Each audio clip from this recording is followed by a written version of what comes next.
అని భావించకపోతే ప్రజలు రారు.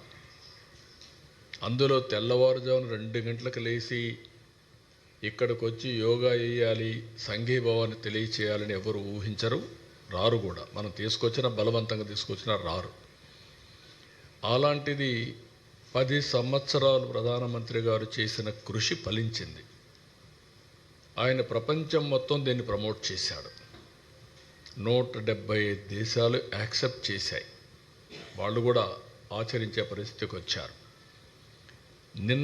ఈరోజు ఒక్క రోజున మీరు చూస్తే 12 లక్షల లొకేషన్స్, 10 కోట్ల మంది భాగస్వాములయ్యారు.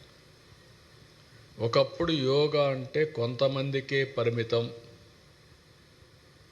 అలాంటిది ఈరోజు యోగా అనేది అందరికీ అవసరం, అందరిది అనే భావం తీసుకొచ్చిన ప్రధానమంత్రి గారిని అభినందిస్తున్నా.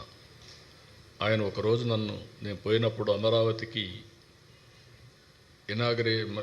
రీస్టార్ట్ ఆఫ్ వర్క్స్ కోసం వెళ్ళాను. ఆ రోజు మాట్లాడుతూ ఉంటే ఇంటర్నేషనల్ యోగా డే వస్తుంది, 10 ఏళ్ళు అయింది, దీన్ని బాగా ప్రొజెక్ట్ చేస్తే బాగుంటుంది, విశాఖపట్నం అయితే బాగుంటుందని అనుకుంటున్నాను, మీరు కానీ హోస్ట్ చేయగలిగితే బాగుంటుందంటే ఇమ్మీడియట్గా యాక్సెప్ట్ చేశాను. నేను ఈ మాత్రం ఉద్యమ స్ఫూర్తి రావాలంటే 10 ఏళ్ళు పట్టేది, అది ఒక్క నెలలో చేయగలిగాం. ప్రధానమంత్రి గారు వస్తున్నారు, యోగా డే ఫిక్స్ అయింది, డెడ్ లైన్, ఎవరూ చేయని విధంగా 1 మంత్ షెడ్యూల్ ఇచ్చాం, మైన్యూట్ షెడ్యూల్ ఇచ్చాం. నేను మా క్యాబినెట్ మినిస్టర్స్ అంతా కూడా క్యాబినెట్ సబ్ కమిటీ వేసాం, వండర్ఫుల్ వర్క్ చేశారు, వాళ్ళని అభినందిస్తున్నా.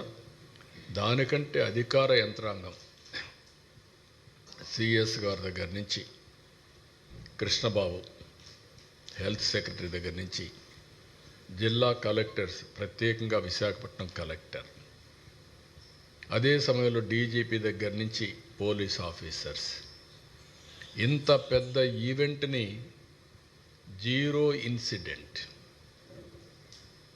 It is historical.